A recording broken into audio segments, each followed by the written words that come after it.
Assalamualaikum warahmatullahi wabarakatuh. Saya akan menjelaskan materi tentang bab 1 dari kelompok 2. Saya sebagai moderator pertama yaitu Deandra Najwa Vita dan moderator kedua Diki Muhammad Fazri, Rian Ardian, Raden Renal Erlangga, Muhammad Ilham Nugraha, dan Bahyu Muhammad Yasanal Amala. Yang pertama, pengertian budidaya tanaman. Budidaya tanaman adalah suatu proses yang menghasilkan bahan pangan dari berbagai produk agroindustri lainnya dengan memanfaatkan sumber daya tumbuhan. Jenis budidaya tanaman antara lain adalah 1. Tanaman hortikultura, yang kedua, tanaman pangan, yang ketiga, tanaman perkebunan. Yang kedua, tanaman pangan. Tanaman pangan adalah proses budidaya berbagai tanaman yang menjadi kebutuhan pokok atau kebutuhan dasar manusia untuk memenuhi berbagai nutrisi seperti karbohidrat, mineral, protein, vitamin, dan sebagainya.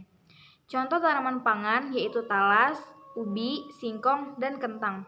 Contoh tanaman pangan kacang-kacangan yaitu kacang tanah, kacang hijau, dan kacang kedelai. Dan yang terakhir adalah contoh tanaman pangan serealia yaitu padi, jagung, gandum, dan sorghum. Yang ketiga, jenis tanaman pangan. Tanaman pangan musiman yaitu yang dipanen dalam satu musim tanam, yaitu diantaranya 3-4 bulan. Contohnya jagung dan kedelai. Jika 6-8 bulan, contohnya singkong.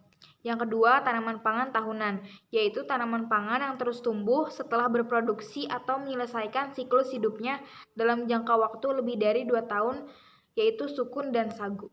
4 adalah perencanaan usaha budidaya tanaman pangan. Kelompok tanaman yang termasuk komunitas pangan adalah yang pertama, tanaman pangan, yang kedua, tanaman hortikultura, tanaman hias, yang ketiga adalah tanaman lain penghasilan bahan-bahan baku. 5 adalah contoh tanaman pangan.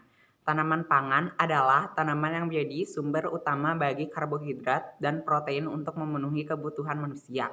Contoh tanaman pangan adalah yang pertama padi, yang kedua jagung, yang ketiga singkong, yang keempat kacang.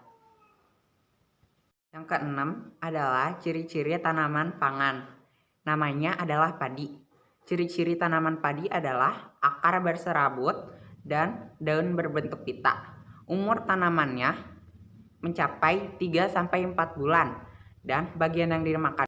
Sekian dari kami sebagai moderator. Wassalamualaikum warahmatullahi wabarakatuh.